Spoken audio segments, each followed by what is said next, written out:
Нагар зах маань Нью Мексикогийн нэгэн жижиг хотын ширхэг. Тэрээр манай гэр бүлийн дундаас жинхэнэ чанга гэдэг нэршилд хамгийн дөхөж очихоор нэгэн байсан бөгөөд хизээд бөөр сувртай бүх зүйл нэгтнэм бай. Хэлсэн үгэндээ эзэн болдог. Хизээд шинэ нэгэнтэй дэмий хоосоо өгнөж маазарч байгааг би хааж байгаагүй.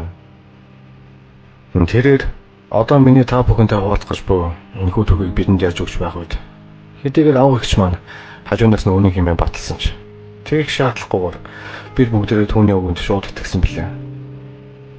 Орон нутгийн сурвалжлагч Боб Ди гэх залуу цагдаа нартай холбогдлолтой хэрэг явдал бүрт газар дээр нь очиж сурвалжилдаг байлаа.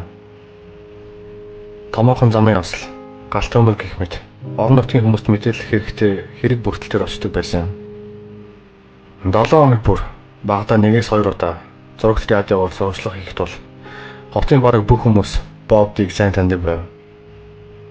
Харин Боб том арзан нэгэн байсан бөгөөд үргэлжлэх хүмүүсийн чихийг араас нь эргэнүүлж тэд шавж юу вэ хэмээх сандраа аашаахт нь тэрээр масаатлаа инээд алдаа зогсож байдаг нэгэн байв.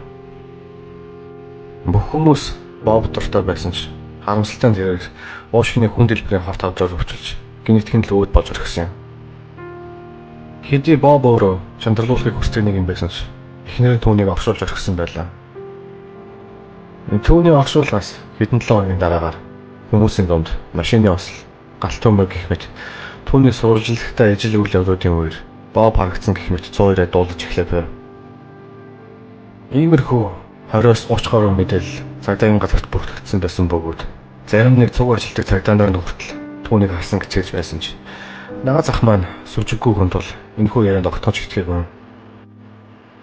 Гэхдээ нэгэн орой нага зах их чойр маань ухаа цайчихсан. Ах маань гартаа бууга хатчихсан гүйлний ирэх тэр үе хүртэл. Бид тэднээс юу болсон талаар асууж эхлэхэд тэрээр хэсэг сууж явсараа дараа бодлоо сэцэлснийхээ дараагаар болсон үйл явдлын зах зугаас цохиулгаж эхлэв. Дахин сануулахад нага зах маань миний мэдэх хамгийн чанга ир байсан бөгөөд би түүнийг өмнө нь ямар нэгэн зүйлээс айж мэж байгааг огт харж байгаагүй юм. Түүний хэлснээр нага зэгчдэр хоёр том өвөнөхөө бордон дээр зурагт үзэн сууж байж. Нага зах маань байсгийг гэдэл чихэн байж байсан тул эхнэр нь түүнээс яаж чад байгаа юм хэмээн асуусаач. Ах маань тэр өдөл чихэн захнаад байгааг жинээс анзаарч хэрэг наавал онцлогын нурууны хаалган дээр Боб Ди өдрийн гэрэл бомбит тодоос тодор гэгийн дүрээрээ марсаачсан зогсож байсан гин. Нага зах маань уг зогсож бодонгасаа босоод хараал усгаж эхлэхэд нага цагч гайхан эргэж хагаад үнэл түүнийг олж харсан байна. Нага зах их хоёр маань хоёул түүнтэй харц тулгахад Боб Ди нүүрэндээ инээмсэл тодруулснаа ундлынх нь өөрөө явж ороод хаалга нь хаагдсаач. Нага зах маань арай гэж өөрийгөө контролдоод гадагшгүй гарч машинаас буугаа аваа ундлынх руу ороод өөрөө хаваасан байсааж. Тэгээд л шууд ах их хоёр маань манад яарчлын хэсгээс нь энэ байлаа. Бид бүгдээрээ хамтдаа тэдний гэрт очиж үзвэл сэжигтэй хэрглэж анзаарагдаагүй боловч тэрхүү шөндөө нага зах их хоёр маань гэртээ гомдлгүй манад аварцгаасан. Маргааш нь ах ажил дээр очиж болсон явдлыг ярихад нэлээд олон цагдаа түүнд Бобыг авсан гэж хэлээр өстэй хэмээн ам орлуулж гарсан байна. Үүний дараагаар дахин 2-3 сарын хугацаанд хотын иргэний дунд Боб Ди үе харагдсан гэх суур ярианууд тасрахгүй байсан.